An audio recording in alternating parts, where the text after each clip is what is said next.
ailment. And so he said, okay, now, Yuan Shikai, it's your time to be loyal to the emperor. So you become the provincial head of Huguang, as in Hunan and Hubei, and now you go and you put down the revolutionaries. Obviously, his previous ailment is the foot injury that Prince Chun put it on him, right? He didn't have it. And so Yuan Shikai replied in telegraph and saying, oh, I'm sorry, but my foot is still hurting. So I'm not coming out. And so the whole Qing court was like, oh my God, what are you going to do? What are you going to do? And so Yuan Shikai had a friend called Xu. Sorry, I'm so sorry. Every single time, it's the tyranny of all the Chinese names. There's always something wrong, you know. So Xu is a good friend. He's actually, if you recall from the cabinet of 1911, he was one of the very few Han Chinese who could be a member. So he was a good friend. The reason why he became a scholar, like a central scholar, was because Yuan Shikai gave him money. And so he went to Henan and talked to Yuan, supposedly to convince Yuan to come out to put down the revolutionary. But the two so-called, in Mandarin called German, like the two brothers, sat down together and say, so what is the best way to bargain the most from the Qing government? A few days later, Xu went back to Beijing and was really angry. I was like, Yuan Shikai, what kind of horrible, disloyal individual is this person? He's asking for way too much. We can never say yes to this. Obviously, they worked it out together. We can never say yes to this.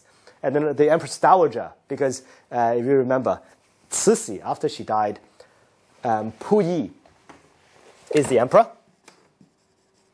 The person who was in charge was Prince Chun, is his father. Okay? And then, obviously, the late emperor was Guangxu. Guangxu's wife was Longyu. So in this case, Puyi is the emperor, Chun is the prince regent, Longyu is the empress dowager now from 1909 onwards. And in terms of administration, Prince Chun would be in charge, but when it comes to something extremely big, then Longyu, the empress dowager, must take over. And so Longyu is unlike the empress dowager, the empress dowager Cixi. She's a relatively nice, quite friendly, but then much softer than the Empress Dowager. And she cries and was like, I have no idea what to do.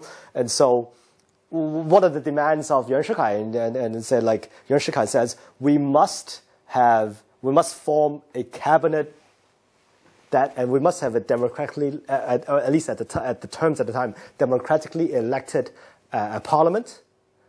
You must be lenient with the revolutionaries.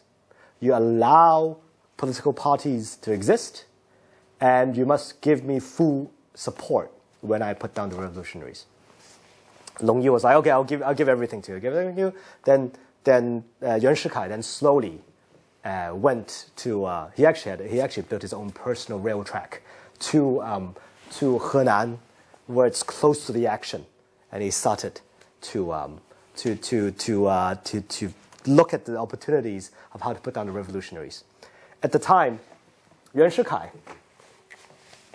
in his Beiyang army, had three main people: Wang, Duan, and Feng. And they called it, the Chinese, they call it like, Wang is like a dragon, Duan is like a tiger, and Feng is like a dog. So there's the Wang dragon, Duan tiger, and Feng dog. Okay?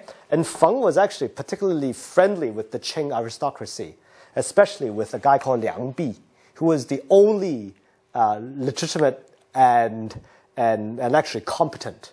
And Liang Bi, actually, again, it's very funny. Liang Bi is actually the grandson of Yi Li Bu. Yi Bu and Qi Shan were actually the two members of the Qing aristocracy who were in charge of signing of the Nanjing Treaty. So again, this is again the mirror image. Again, interesting is the founding of the Qing Dynasty into mainland Han China was by the Prince Regent, and so the ending again is by the Prince Regent. The beginning of at the time it was Prince Regent, there was also an Empress Dowager. At the ending, there was also an Empress Dowager. So again, it's actually very interesting that the Qing Dynasty is in fact a mirror image. And so Feng, who was actually particularly friendly with the Manchurian aristocracy, started putting down the revolution, and he did it with flying colors. Wuhan had 3 military bases. Within a few weeks, he took down 2. And when he took down 2, Yuan Shikai actually wrote to him a note. That is, when you do this, you go slowly, and you observe as you fight. And obviously, Feng completely violated Yuan Shikai's orders, because Feng was good friends with the Manchurian aristocracy, and so he was actually given the title of a viscount, like equivalent of a viscount. And so when that happened, Yuan was extremely mad at Feng. He was like, "I told you, if you put everything down, we have no bargaining chips, right? You are only as useful as the existence of your enemy. This is the most important thing in any kind of political treatise. You are only as useful as the power of your enemy. The more powerful your enemy, or the more evil your enemy, the more useful you are. This is rule number 1 in politics." And so when that happened, he actually got, because Wang was actually ill most of the time, and so actually it's someone that today we cannot fathom. Wang had no sons, and so he therefore had no ambition. It's actually a very interesting. It's actually a very interesting phenomenon. If you have no sons, there's really no point to be ambitious. And so he was kind of in the back picture. He was actually ill as well. Because what? Because you have no future. You have no future. Right. Right? Like if you have no sons, you have no future. So what's the point? Mm-hmm. Right. So. Are you talking specifically about like Chinese society? Chinese society at the time, you could say, which is, you look at everybody who, there was like, oh, how come he stopped going for things? Or how come he stopped acquiring wealth? Or because there's no sons. So that's what happened. That's to do with Wang. Duan then took over Feng. Feng had to stay at home. Feng was actually very mad when he was staying at home in Beijing. We're talking November and December time.